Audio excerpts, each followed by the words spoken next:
So how do you define new media and old media? Well, let's first look at the companies. Old media companies are those broadcasters, those print publications and radio networks. Old media. New media, the Googles, the Yahoos, even cable and phone companies are going new media. Now, what's the overall difference? Well, ask the question, what is your product? If you go to an old media company, they say the same thing. The product is our content. What we write, what we broadcast, our content is our product. Now, if you ask the new media companies what their product is, they say the same thing. First, they say, who is the customer? The customer, of course, in most cases is the advertiser. Does the advertiser really care about a TV show? Do they really care about a great print publication? No, they care about an audience. So the audience is the product. And new media companies understand that. So they're doing whatever they can to define that product in a much more tangible way by psychographically profiling them, giving them more demographic information. New media gets it. New media is making a lot of money. Old media needs to learn it. And when they do, they're going to get it in even a bigger way. Technology.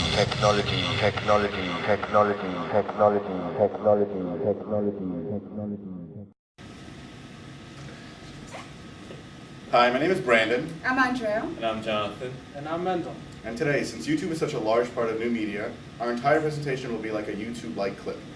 Although we're in a new media era, there's still some old ethical issues that persist. Media is broken down into two categories, old media and new media. Old media consists primarily of print and analog like newspapers and radio. New media lives in a world without boundaries. It is made up by digital technology like the cellular video and the World Wide Web. Evolution has worked both ways. Our forefathers were nomads, and it seems today as if we are returning to a digital nomadism. Today, we walk around with our laptops and Blackberries, and that's all we need to stay informed and keep others informed. And now, we're going to give you a brief visual timeline of the evolution of media.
The noise is awesome. I think that's what makes the flower.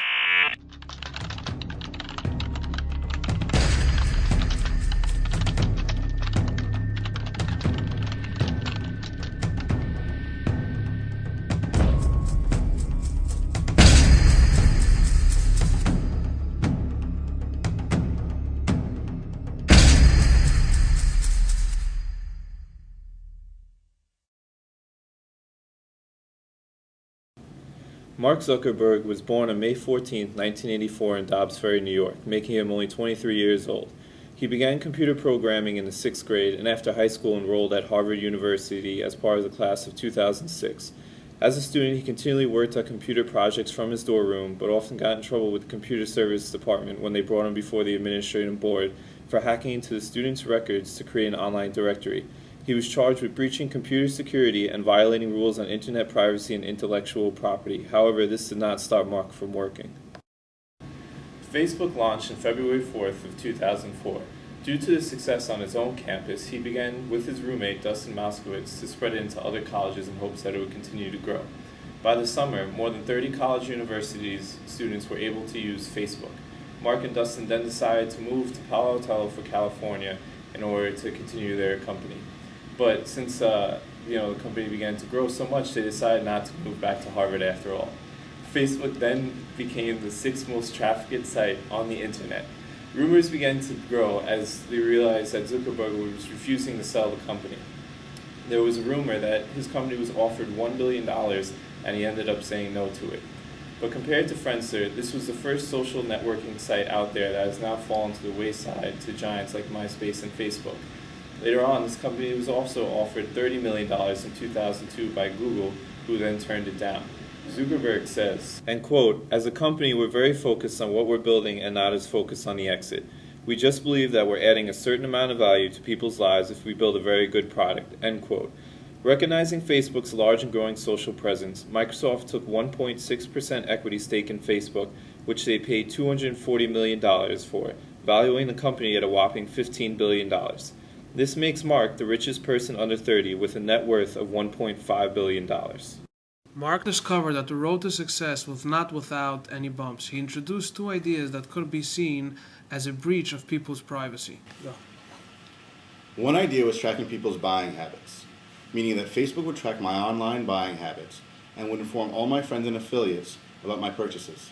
The other idea was a newsfeed. The newsfeed allows your friends to see any and all updates from your friends to your personal status. Although Facebook was made to be a friendly social networking tool where you keep others informed while staying informed, some of its innovative ideas were not welcomed and opposed by its members due to the overly intrusive nature.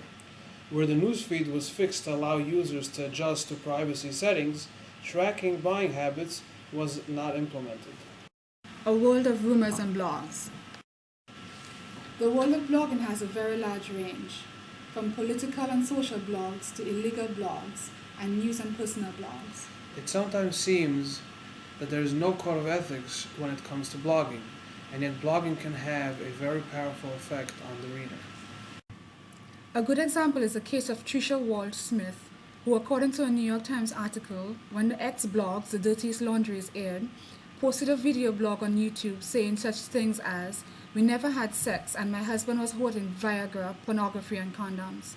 Yet, when we went in search of the video, it had been removed without a trace. Is the ethical issue that the blog was posted or that it was removed? This brings us to the issue of accuracy in editing in new media. The best example to illustrate this issue is Wikipedia. Set up as a medium where every topic can be recorded and is open source for editing, is now a battlefield between the inclusionists who argue that the greatness of it lies within the ability of being dynamic. On the other hand, the deletionists argue that its greatness lies with its accuracy.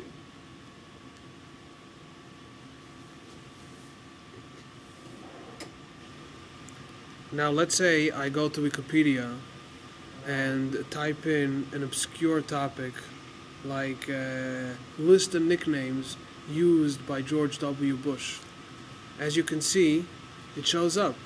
There's a list, there's lists, depends who you're talking about, politicians, co-workers, White House people, representatives, everybody's there and everybody has its nickname, which is very important to show up on Wikipedia. You see the list goes on and on and on. Plenty of people have commented on it and put in their input. On the other hand, if I put in another obscure topic like vice presidents who have shot people, nothing comes up. It's not there. There's no page results. It's gone. It was never put in. What's the difference between this and that? Yet, a topic like Pokemon, look what happens. We have Wikipedia tells us that Pokemon is the most commented on topic in their encyclopedia. Over 2 million people have commented and put in their input, and as you can see, the list goes on and on. Every stupid little thing about Pokemon is commented and edited and put into this list. And more so, if I scroll all the way down to the end, I could see that there's more references to a bunch of other lists on Wikipedia where Pokemon is mentioned. Another issue in accuracy and editing is the ability for the public to comment on the news. In the past, carefully selected letters of the editor were the only means of voicing your opinion. Now, you're able to go onto any news site and post a comment, correction, or dissatisfaction with the content or coverage. Should it be okay for the public to post freely without any content being reviewed?